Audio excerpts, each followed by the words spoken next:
Puis voici à présent une société qui a toujours voulu mettre en avant le bien-être de ses employés. Il ne s'agit pas de philanthropie, mais de logique économique.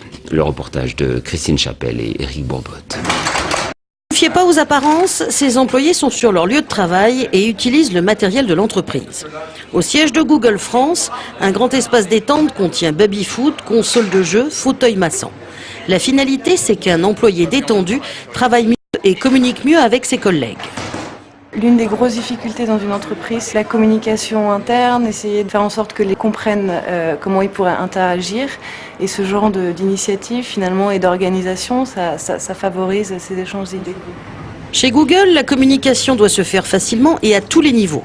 Il n'y a jamais plus de 5 échelons entre le sommet de la hiérarchie et l'employé de base. Les salariés ont également à disposition tous les outils nécessaires pour travailler hors de l'entreprise. On nous fournit le matériel informatique pour les connexions, le remboursement également des frais internet pour pouvoir travailler quand bon nous semble. Ce qui permet par exemple de partir un peu plus tôt le soir pour continuer à la maison ou de commencer le matin à la maison et de terminer au travail. Ici, tout est gratuit, de la cantine au café en passant par les snacks. Pour la journée de l'environnement, chaque employé a reçu un vélo. Aucun code vestimentaire n'est imposé. Google tient à garder l'esprit start-up de ses débuts et cette philosophie du bien-être des employés a une logique économique bien identifiée. Aux États-Unis, au siège de la firme, je vais découvrir que derrière l'ambiance de club de vacances, tout est fait pour rendre les salariés les plus productifs possibles et que certains finissent par craquer. J'ai fait un burn-out à force d'être connecté tout le temps.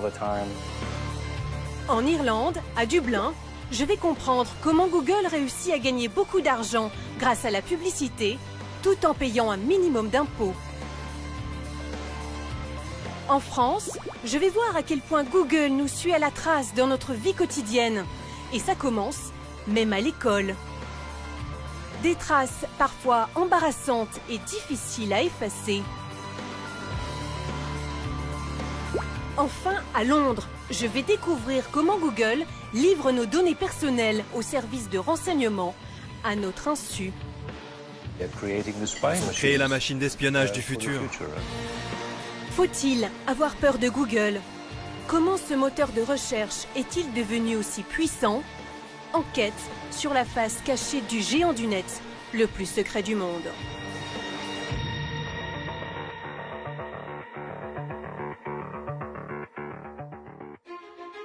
Google, c'est d'abord une success story, comme l'Amérique les aime.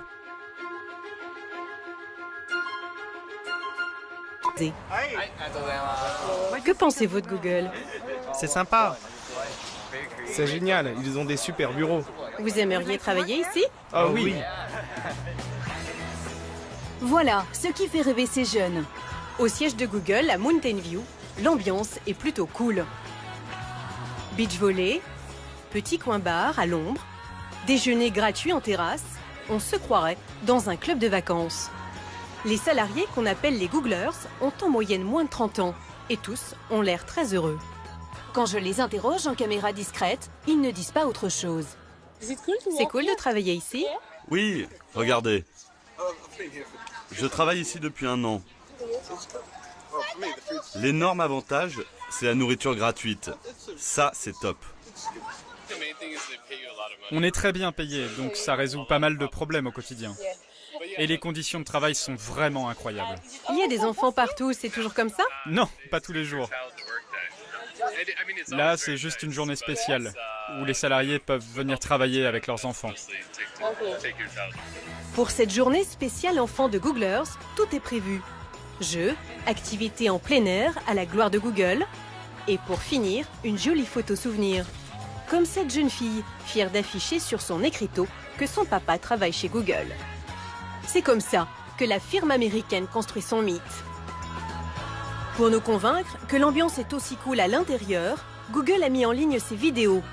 Cantine gratuite, salle de gym, fauteuil de massage, baby-foot.